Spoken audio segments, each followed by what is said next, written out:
Bien, pues estamos aquí para poder conversar un poquito acerca de este tiempo que tenemos para poder reflexionar sobre la Semana Santa, sobre la pasión de Cristo, su muerte, su resurrección, y poder también hacerlo a partir de un pasaje de Segunda Timoteo, capítulo 2. Esperamos poder reflexionar un poquito aquí y ver cuál es la importancia de este tiempo de celebración, cuál sería la realidad que se ve reflejada en la celebración de la Pascua y cómo implica o qué cosas implica esto para nuestra vida hoy en día. ¿Por qué debiéramos de celebrarlo? ¿Cómo? ¿Qué hacemos? ¿Qué se enfatiza aquí? ¿Cuáles son las realidades importantes, verdad? Entonces, pues estamos aquí con Carlos y Carlos. Mejor voy a decir Y Astorga y José. Carlos. Carlos y José. Carlos y Carlos, José, Carlos, los hijo. reyes del camino. Sí, Ándale. exacto. Pues, ¿qué les parece si empiezo leyendo este pasaje que estábamos reflexionando?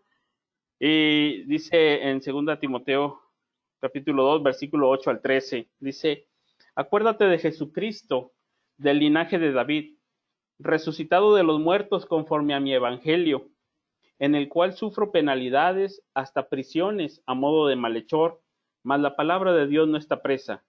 Por tanto, todo lo soporto por amor de los escogidos, para que ellos también obtengan la salvación que es en Cristo Jesús con gloria eterna. Palabra fiel es esta: si somos muertos con Él, también viviremos con Él. Si sufrimos, también reinaremos con Él. Si le negaremos, Él también nos negará. Si fuéramos infieles, Él permanece fiel. Él no puede negarse a sí mismo. Y pues para empezar, no sé, Astorga, si quieras hacer algunos comentarios sobre este pasaje. Sí, pues una de las cosas que me llama la atención es la ubicación en donde está este pasaje, ¿verdad? Que tiene que ver pues con los momentos finales del apóstol Pablo, y también sabiendo que él está próximo a partir y que está sin duda al escribir esta carta, pues el apóstol está recomendando algunas cosas importantes a Timoteo, sabiendo además que Timoteo se encuentra pues pues quizá muy nervioso, ¿verdad? A causa de que pues el apóstol está preso, que sin duda ya habían platicado quizá la condena que le hicieron, ya estaba prácticamente eh, pues todo muy armado y pues sin duda todo esto trajo para Timoteo pues inquietud, ¿verdad? En su corazón, al quedarse pues sin su mentor, sin el apóstol Pablo, y pues él le está encargando aquellas cosas importantes. A mí me ha parecido que una de las razones es, Timoteo, está la situación complicada, pero acuérdate de Jesucristo. Como que eso es un punto aquí en donde pues él debe ser un buen militante, un buen labrador, un buen obrero que camina con el Señor, pero entre todas las cosas pues tiene que acordarse de Jesucristo porque esa es la base el Evangelio, viene siendo la base pues en donde está para nosotros la fuerza, la energía, el gozo, la paz, la permanencia, ¿verdad? En ese evangelio de acordarse de Jesucristo en relación a ese evangelio glorioso. Así es, tenemos ahí, pues el primero es un imperativo, ¿verdad? Acuérdate, acuérdate, y hay momentos sí que hay que hacer memoria, un ejercicio de hacer memoria, un ejercicio que nos lleve a poder eh, salir un poco de nuestro pensamiento de la situación actual, porque hay algo más, ¿verdad? Sí tenía una situación difícil, y precisamente yo creo que ese acuérdate nos lleva muy de la mano a lo que hacemos cuando celebramos la Pascua, ¿no? Que también es una función de hacer memoria, de recordar, de una manera activa, poder recordar cómo Dios ha intervenido en nuestras vidas, cómo nos ha enriquecido con su presencia, con su evangelio, cómo ha sucedido antes, ¿verdad? Y también yo creo que ha de recordar los sufrimientos, ¿verdad? Porque vienen, no era cosa sencilla lo que estaba sucediendo, y en medio de la apostasía, creo que también este mandamiento de acordarse es importante, porque se acuerda de la madre, de la abuela, de sus lágrimas, se acuerda de cómo fue instruido en las Sagradas Escrituras desde la niñez. Hay un ejercicio de acordarse, ¿verdad? Un hacer memoria que pues viene muy relacionado con nuestra Pascua, ¿verdad? No sé si quieras comentar algo del pasaje, Carlos Astorga. Sí, creo que precisamente ese aspecto de hacer memoria es esencial a la práctica de la fe cristiana, a la fidelidad cristiana. Decía un teólogo hace algunos años que el olvido en las escrituras está asociado a la apostasía. Olvidarse lleva a la mundanalidad, al pecado, etcétera. Por eso es que constantemente en las escrituras se nos invita a no olvidar ninguno de sus beneficios, a no olvidar todo lo que Él ha hecho por nosotros. Él es el que te corona de favores y misericordias, es el que sacia de tu vida, etcétera, etcétera.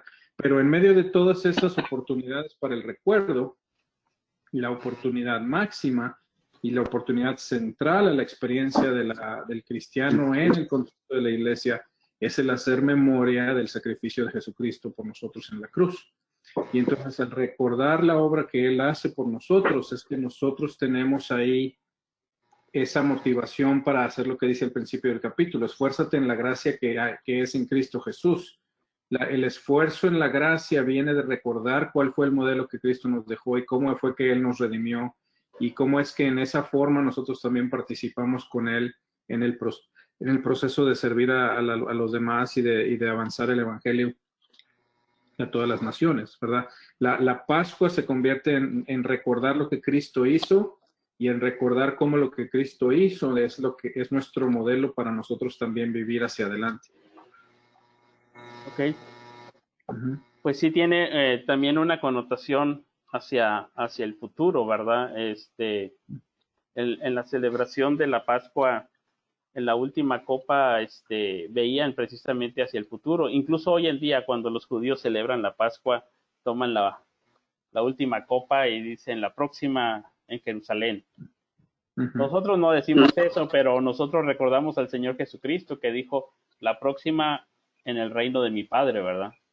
Y cada vez que la tomamos, sí vemos hacia el pasado y vemos también hacia el futuro, como dices, con esperanza, diciendo, bueno, la próxima es allá, ¿verdad? En el reino de Cristo, ¿verdad? Exactamente, es como si mirar al pasado no sé si decir como una resortera, ¿no? Donde ves hacia atrás para ir hacia adelante, ¿no? Como el punto de lanzamiento para tener velocidad en la dirección correcta, porque de otra manera la vida se llena de distracciones, de la vanagloria de la vida, ¿verdad? Que no tiene nada que ver con el estilo de vida cristiano. Sí. Entonces, sí, a mí me parece que este recordar aquí que está llamando Pablo a Timoteo tiene que ver también con un poderoso cambio en la experiencia. Si había temor, si había dudas, si había lágrimas, si había cosas que lo pudieran turbar, pues al mirar, al acordarse de Jesucristo y toda la obra pues del Señor, sin duda traía una modificación en la experiencia, diaria. Ahorita que estamos con todo este problema de tantas amenazas y tantas cosas, pues es fácil que uno pueda sentir temor, pero al recordar al Señor Jesucristo y su obra magnífica, uno puede recordar toda esa obra gloriosa del Evangelio en nosotros y de la manera en que nos sostiene, nos ayuda ese Evangelio por las realidades que por la fe se viven, ¿verdad? Entonces, sí, es uno con ese recuerdo de Jesucristo se conecta con una realidad diferente a pesar del sufrimiento, a pesar de las situaciones adversas que hay. Ujú, ujú. Así es, creo que fue R.C. Sproul en su libro Sorprendido por el dolor, donde dice algo de que el dolor lleva normalmente un elemento de sorpresa, que esperamos de alguna manera sufrir, pero cuando sufrimos como que decimos, ¿qué pasó? ¿Por qué yo? Dice, ese elemento de sorpresa es el que nos saca de balance, y este recordatorio, el saber que hay una vocación al sufrimiento, y sobre todo en el apóstol Pablo, que desde un inicio fue llamado a padecer por Cristo, y es parte esencial de su testimonio, ¿verdad? De su testimonio en el Evangelio, de esta palabra de ser mártir, ¿verdad? Por Cristo, de dar testimonio de Él, porque más adelante va a decir, yo esto lo soporto por algo, ¿verdad? Porque está dando un testimonio. El apóstol Pedro nos va a decir que hay una forma de padecer o de sufrir, que es vergonzosa, pero que cuando es este sufrir por Cristo, es algo que no es vergonzoso, sino que uno se encomienda a Dios y sabe que hay vocación, y algunos más que en otros en cierta medida son llamados a sufrir por Cristo. Ujú, ujú.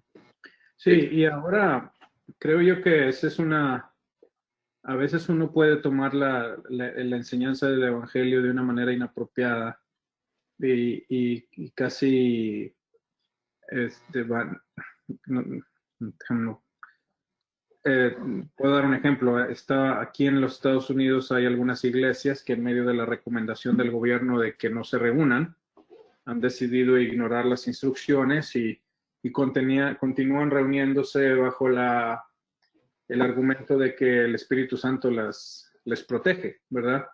Pero, pero toda su manera de actuar es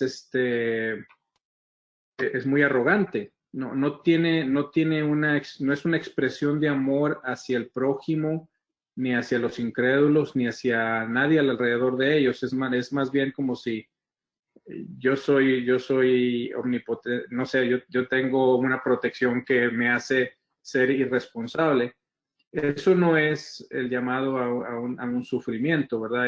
Por otro lado, hay otras personas que están yendo activamente a los centros donde está la epidemia para servir, para dar servicio médico, para amar a las personas por causa de que son cristianos, ¿verdad? Por causa de que aman al Señor, están arriesgando sus vidas. Es una reacción completamente diferente. En ambos casos hay peligro y hay la posibilidad de sufrimiento, pero uno no es cristiano.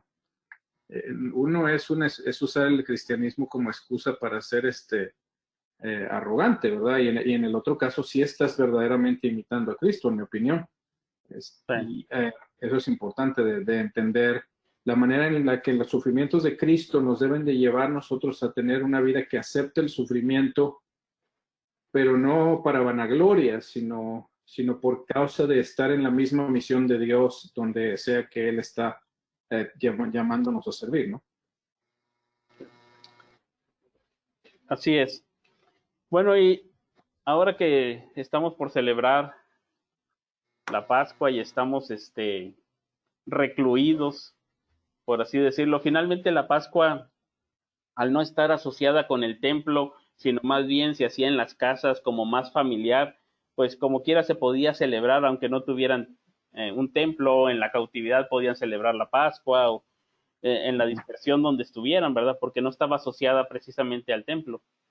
Nosotros podemos ahora, de alguna manera, como quiera, conservar ciertos elementos para celebrar o recordar la pasión de Cristo en familia, porque finalmente también provee una forma de adoctrinamiento a nuestros hijos. Ya ves que ahí preguntaban, y el hijo va a preguntar, ¿qué es esto? ¿Qué pasó? ¿Por qué comemos esto? Es una forma también de unificar a la familia en la adoración, mantener la pureza espiritual, la pureza doctrinal.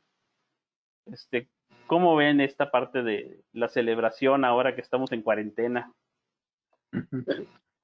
Sí, pues yo creo que una de las cosas que aquí se nota en el pasaje es que nos está llevando pues al Evangelio, en el sentido de que cuando dice acuérdate Jesucristo del linaje de David.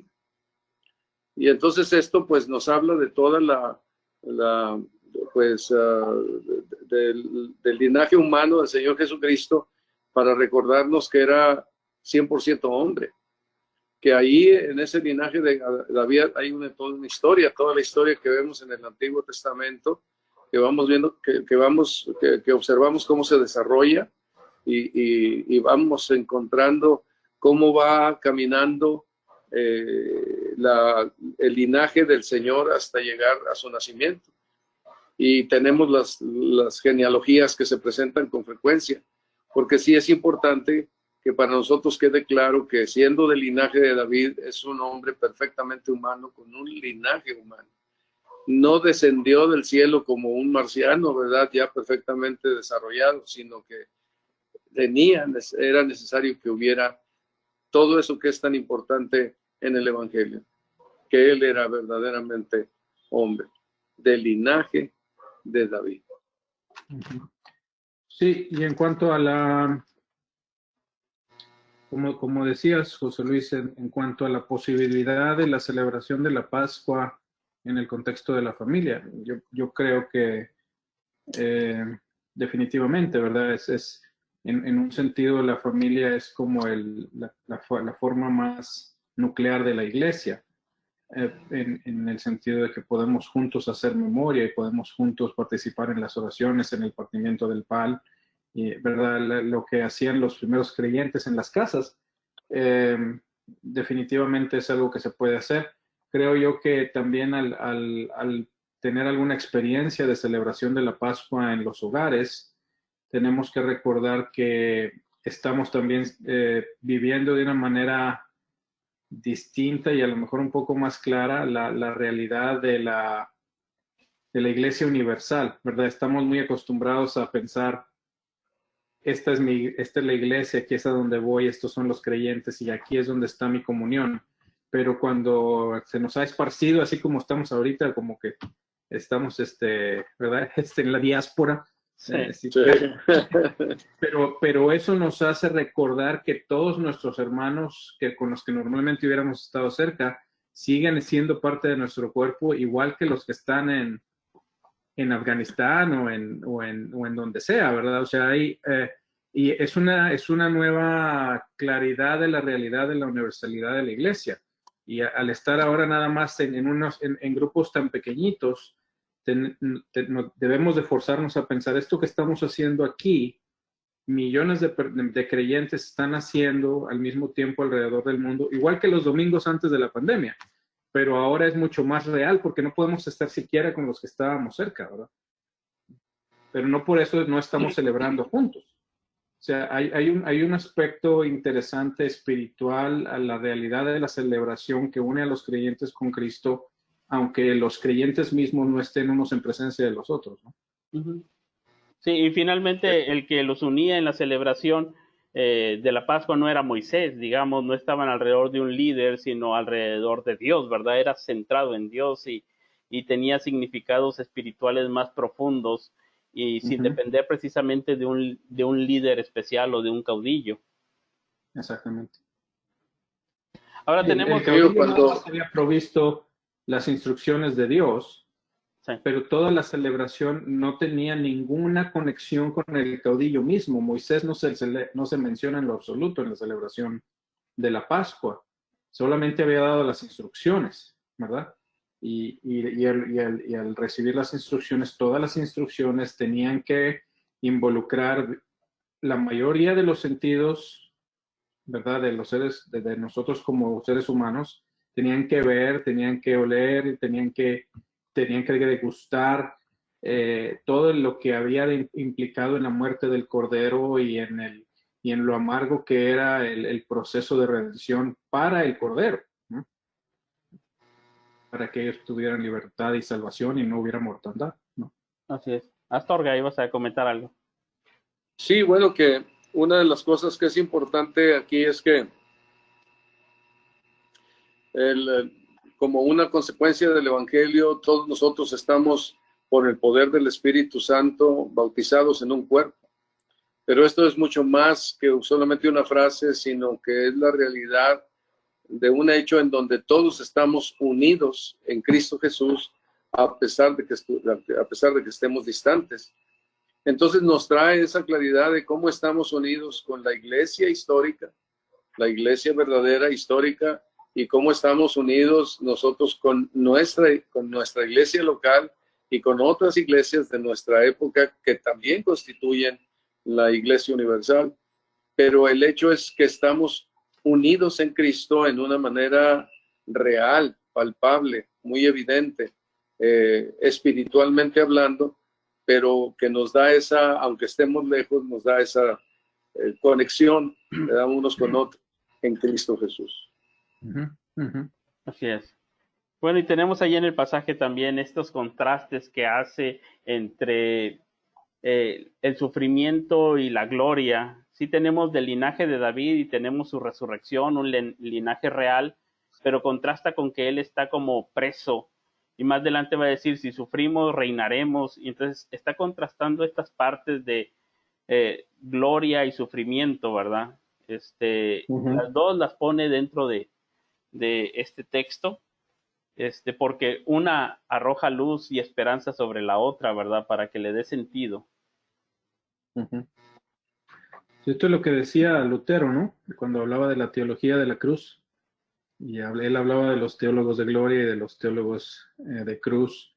Y hablaba de cómo los teólogos de gloria evitaban el sufrimiento y solo les gustaba la gloria que viene después, ¿verdad? Pero sin participar de los padecimientos. Pero decía que los teólogos verdaderos y los verdaderos creyentes en ese sentido son los que entienden que antes de la gloria viene precisamente la experiencia de la cruz que nos enseñó Cristo, ¿verdad? El que no conoce la cruz, no conoce a Dios, al Dios escondido detrás del sufrimiento. Y es como un precursor, ¿verdad? El padecimiento es un precursor necesario a la posibilidad de la gloria futura. Sí. Sí, adelante, Astorga. Sí, bueno, permítanme que nomás me regrese tantito. ¿Cómo están los dos aspectos del Evangelio en cuanto al Señor Jesucristo? Uno, que es del linaje de David, o sea, verdaderamente hombre. Y dos, que es Dios mismo, resucitado de los muertos conforme a ese Evangelio. O sea, por un lado se muestra el linaje humano y por el otro lado la comprobación de que esto es divino, que Cristo era Dios y que fue declarado Hijo de Dios por la resurrección de entre los muertos. Y queda asentado también como el Evangelio y la salvación que ofrece la transformación, pues está sobre la base del sufrimiento del Hijo de Dios, que Él vino a esto y lo observamos también en que pues tanto el apóstol Pablo aquí en los versículos 9 y 10, en el cual sufre penalidades hasta prisiones a modo de malhechor, como el Señor Jesucristo, ¿verdad? Que fue también tratado como un malhechor. Y luego en el 10, por tanto, todo lo soporto por amor de los escogidos. Hay una relación entre ese evangelio que llegó y se le encargó a Pablo y tiene sufrimiento de parte del Hijo de Dios, sufrimiento para el apóstol y los apóstoles que lo continuaron, pero también pues trae un sufrimiento para los creyentes cuando, pues como lo vemos en la historia, ¿verdad? Que al que creyó, los que creyeron padecieron de diferentes formas, ¿no? Diferentes momentos. Y en ese sentido, nuestra celebración o este tiempo que vamos a tener de reflexión de Semana Santa, pues conlleva los dos elementos. Por un lado, entramos en los días de la pasión de Cristo, de su sufrimiento, de reflexionar y también nosotros confesar nuestros pecados, tener ese tiempo de arrepentimiento y también el tiempo de gozo, el tiempo de disfrutar, de gozar, de tener esa esperanza, un gozo real en la resurrección de Cristo, ¿verdad? Que viene con una vida nueva. Es como cuando menciona ya en Éxodo este juego de palabras de que celebran la Pascua y dice, de aquí en adelante este mes va a ser el principio de los meses. Y este juego de palabras es como este es el inicio de una nueva vida. El Hodesh y Hadesh y la palabra mes y la palabra nuevo, que hace un juego de palabras para decir, de aquí en adelante es una vida nueva. Y eso es lo que celebramos en la Cena del Señor, que gracias a la obra de Cristo, de ahí en adelante es una vida nueva, de modo que si alguno está en Cristo, nueva criatura es, y ese es por el poder de la resurrección, entonces podemos vivir en novedad de vida, ¿verdad? Entonces tiene un elemento triste, pero también un elemento gozoso, uno de sufrimiento y uno de victoria sobre la muerte, sobre el pecado, y entonces ahí tenemos los dos elementos, ¿verdad? Y de hecho, no son necesariamente contrastantes todo el tiempo, porque en Colosenses, por ejemplo, el apóstol Pablo dice ahí en el capítulo 1, ahora me gozo en lo que padezco. Me gozo en lo que padezco por vosotros. Y luego dice, y cumplo en mi carne lo que falta de las aflicciones de Cristo por su cuerpo, que es la iglesia. Me acuerdo que una vez decía el pastor John Piper que esto casi sonaba hereje. ¿Cómo que le faltó a los padecimientos de Cristo? Sí. Como si dijera que los padecimientos de Cristo no fueron suficientes, pero no es lo que está diciendo, sino lo que está diciendo es que es casi como si el padecer de Cristo que hace posible la redención está incompleto sin el padecimiento de su cuerpo, que es la iglesia, cuando va y avanza y lleva el mensaje. Y entonces el gozo de llevar el mensaje en medio del sufrimiento nos hace partícipes de los sufrimientos de Cristo, nos hace en un sentido completar los padecimientos de Cristo al llevar a su consumación la salvación de personas específicas en la historia, ¿no? Y no es que ese es el momento no del gozo, sino es el gozo en el sufrir para avanzar al Evangelio. Ok. Bueno, pues ahí tenemos un elemento de la cruz de Cristo que implica una realidad para nosotros en nuestros días, de también nosotros tomar la cruz y seguirle, ¿verdad? Seguir sus pisadas. Pastor, ¿ibas a mencionar algo? No. Y bueno, que pues una de las, con frecuencia la Escritura conecta este sufrimiento con un dolor de parto, que pues sí, es tremendo los dolores de parto, pero tienen un final feliz. Y así está esto que mencionaba Carlos, lo que mencionas tú, son dolores, a veces muy fuertes, a veces muy difíciles de pensar en ellos, pero al final de cuentas, el final, el resultado, lo que queda, es una bendición. Así es. ¿Qué podemos decirle o recomendarles a los hermanos de la iglesia en estos días de que vamos a recordar el pacto que tenemos con Cristo?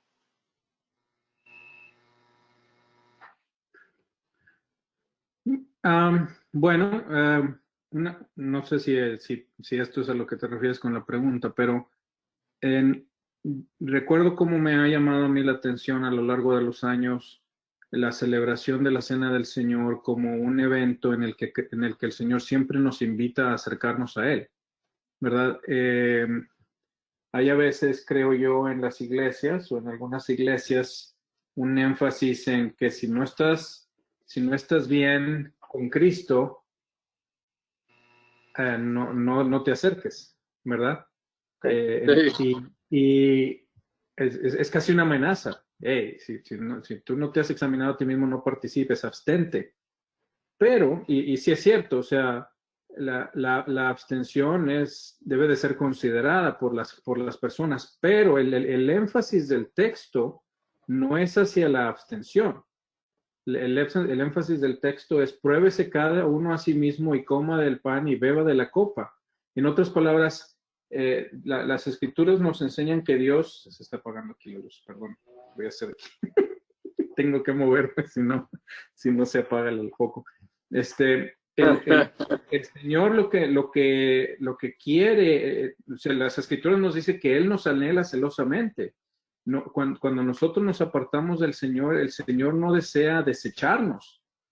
Él quiere que regresemos. Y entonces el momento del recuerdo que se celebra en la Pascua y en la Cena del Señor debiera de ser para nosotros siempre una invitación a los creyentes a acercarse, a arrepentirse y a acercarse y a venir al gozo y a la dulzura de la comunión, no a permanecer distantes. Ahora, hay un riesgo para la persona que no analiza su vida definitivamente, pero aún así la invitación de Dios es a venir y a participar, no es a no participar, ¿verdad? Entonces, creo yo que eso es importante a la hora de venir a este momento de remembranza. Es un momento de remembranza que nos recuerda la misericordia de Dios, su oferta de redención y nos invita una vez más a estar cerca de Él por causa de su bondad, ¿no? Sí, quizá también otro, sí. quizá otro de los resultados que debe haber al pensar en la obra del Señor en la Pascua, pues es un sentido de gratitud. Yo creo que de gratitud al Señor porque cuántas personas, cuánta gente se movió para que nosotros llegáramos a recibir el mensaje del Evangelio. Cuando menos tenemos aquí a Pablo, ¿verdad? Que él sufrió penalidades hasta prisiones a modo de malhechor. Y luego que por tanto, todo lo soporto por amor de los escogidos. Y yo creo que para que el Evangelio nos llegara hasta nosotros, sin duda, quizá ahorita no nos demos muchas veces idea de esto, pero cuántas cosas estuvieron en el camino de gente que pagó un precio para que al final yo pudiera escuchar el mensaje del Evangelio. Algunos, a lo mejor ahí no me convertí, sino posteriormente, pero el precio que pagaron fue un precio de amor porque yo pudiera conocer el mensaje. Recuerdo personas que me hablaban del Evangelio y pues insistían y yo simplemente tenía otras prioridades y que llegara el señor Emilio hasta la zona nuestra y la profesora y toda la gente que habló, pues todos ellos y otros más que yo ahorita desconocería, pero que todo esto costó algo o a alguien para que yo pudiera llegar a conocer ese mensaje del Evangelio. A lo mejor ahí no conocí, ahí no creí, pero Dios estuvo haciendo todo ese proceso. Así que, pues la gratitud, ¿verdad? Porque la palabra de Dios nunca ha estado presa. Siempre ha llegado hasta donde está el amor el amor por los escogidos, ¿verdad? Así que sí, pues, un sentimiento de gratitud a ese Señor que nos ha buscado para que seamos verdaderos, para que estemos dentro de los adoradores que le adoran en espíritu y en verdad. Así es. Bueno, y también hay un sentido de esperanza y de expectación cuando se celebraba la Pascua y cuando nosotros la celebramos.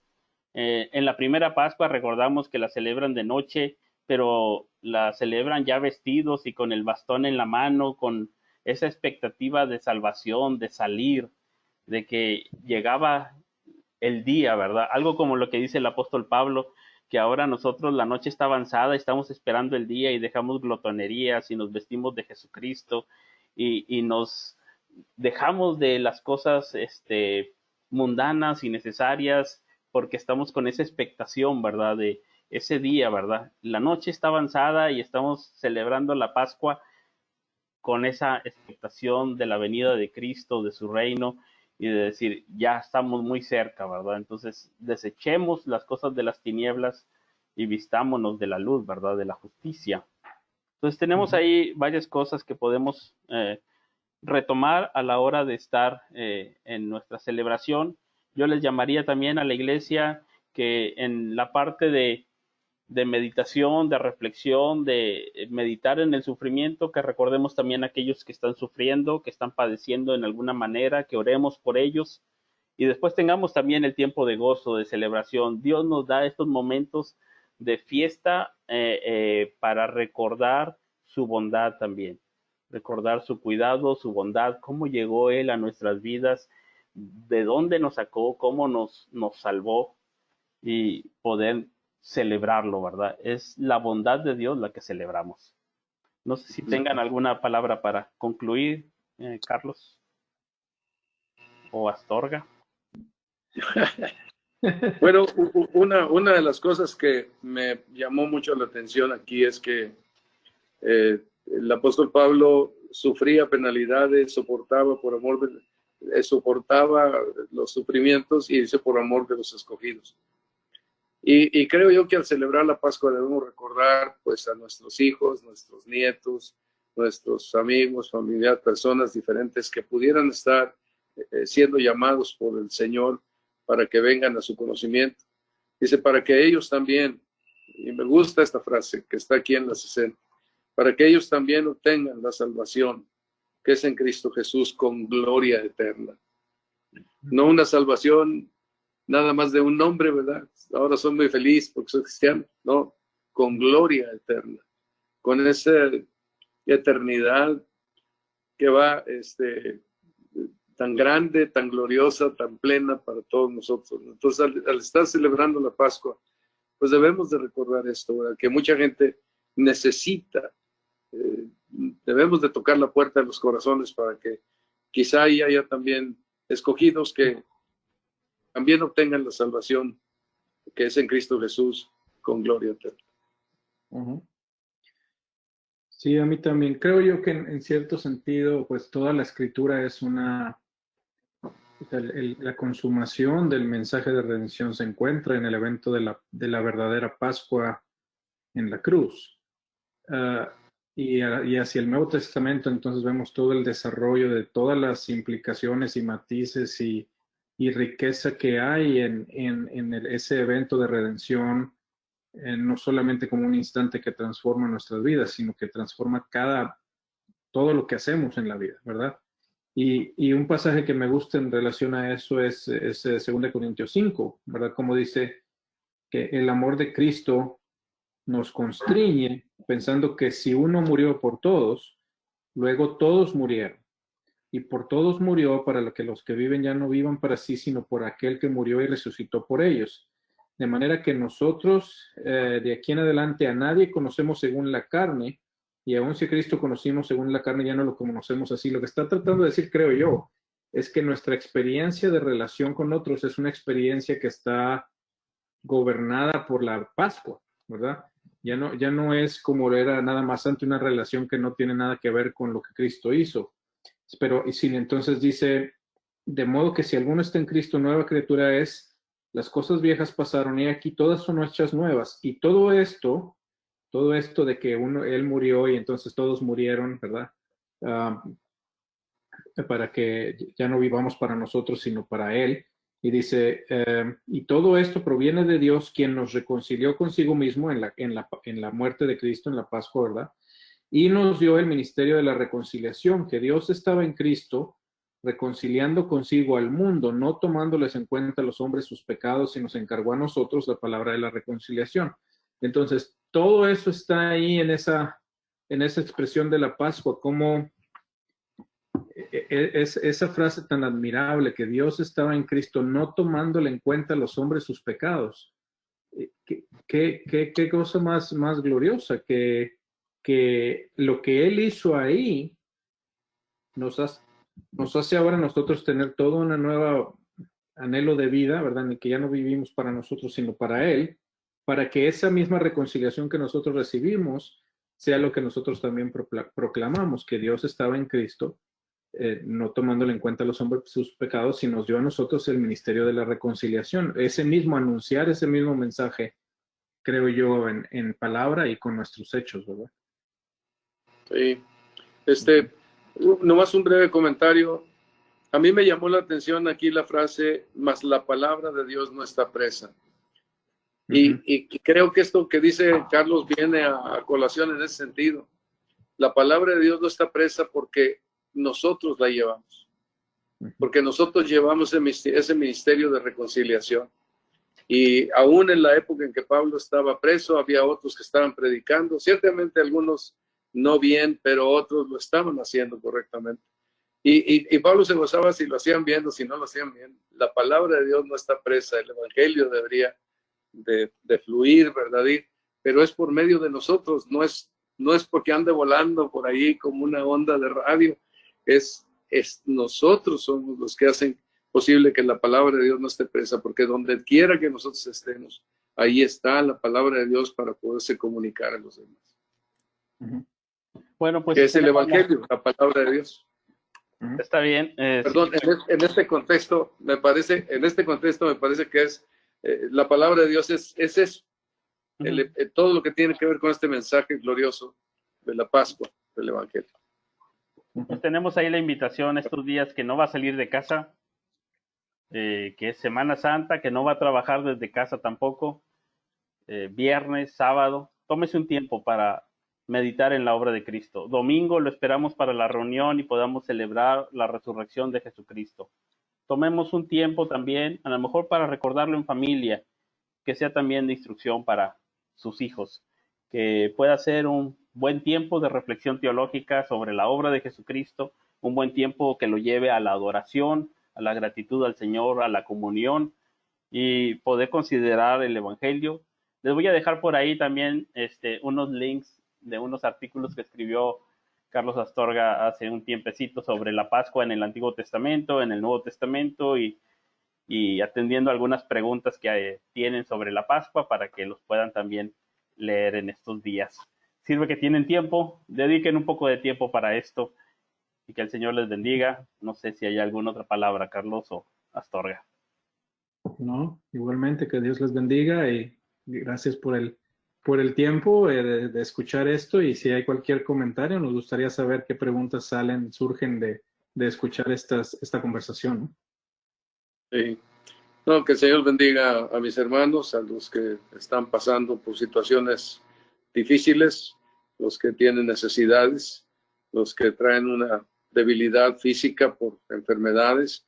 En medio de todo esto, pues que el Señor les bendiga y recordando que, pues por medio de la Pascua, acordándonos de Jesucristo, todos estos problemas no nos roban la paz ni el gozo que está en Cristo Jesús.